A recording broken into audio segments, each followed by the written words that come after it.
This week, President Erdogan of Turkey made a renewed public show of support for Hamas, hosting political chief Ismail Haniyeh for a formal visit.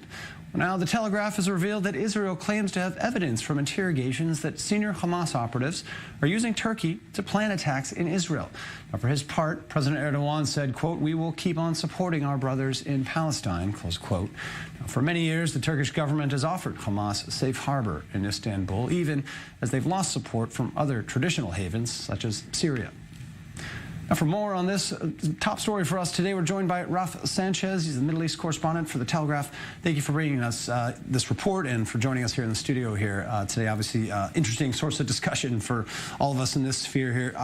Let's begin with looking at the Hamas presence in Turkey. How big or substantial is the base of operations for Hamas in that country? We believe that they have probably a few dozen operatives based in Istanbul, but they include some senior figures.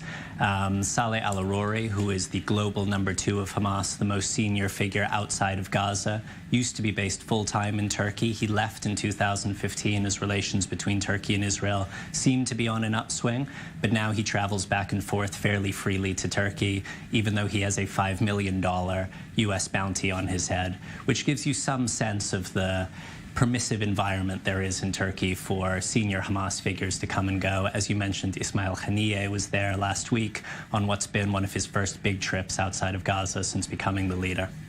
And obviously, again, as we mentioned, nothing new in this. Turkey, or at least under Erdogan, a longtime supporter of the Muslim Brotherhood, the offshoot, Hamas being an offshoot from that. But how extensive is the Turkish support for Hamas in terms of, providing a base of operations, as the report alleges?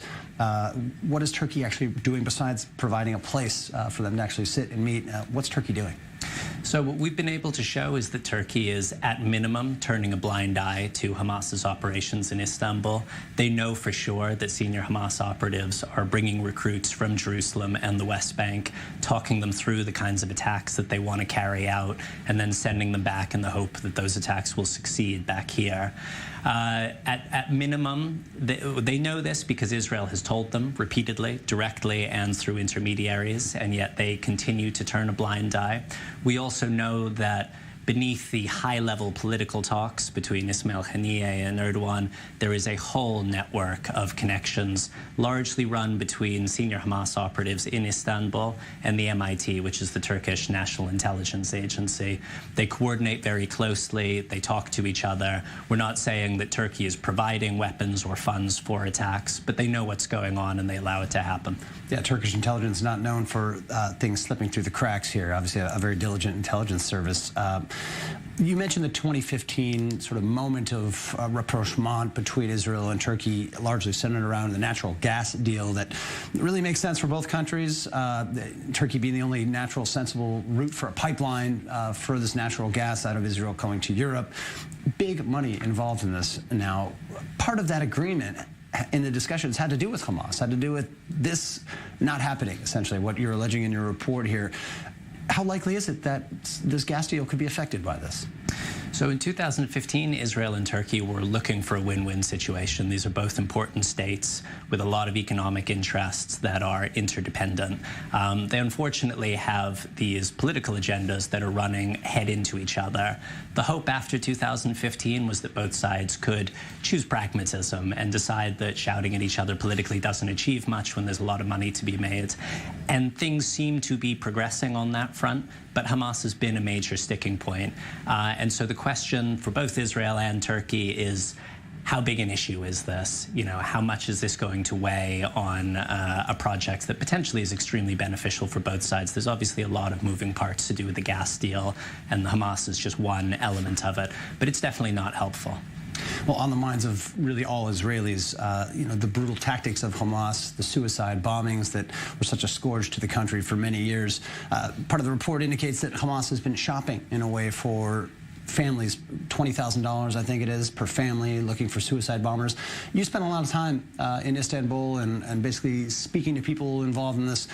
Is there a sense that Hamas may be trying to return to the tactic of suicide bombings against Israel? It was definitely one of the things that was discussed. There's a senior Hamas operative based in Istanbul whose name is Hisham Hijaz.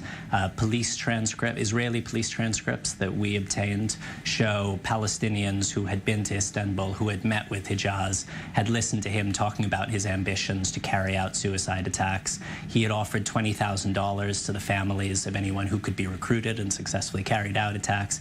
And he seemed to have a fairly extensive plan in his mind that the recruits would go to Jordan, they would meet with Hamas operatives there, they would get their briefing, their targeting, their technical guidance, and then would return to Jerusalem or the West Bank and carry out the attack. Disheartening, to say the least, but very interesting. Another piece of the story here, I believe a couple weeks ago now, Turkey issuing an arrest warrant for Mohammed Dahlan, a Fatah strongman who's been in the Gulf.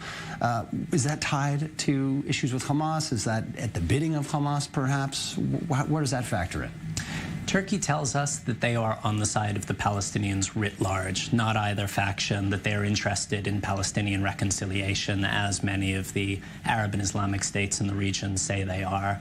Hamas is clearly their preferred Islamist group of, the various, more extreme Palestinian factions. They're the ones who seem to have incredible political access to the Turkish state.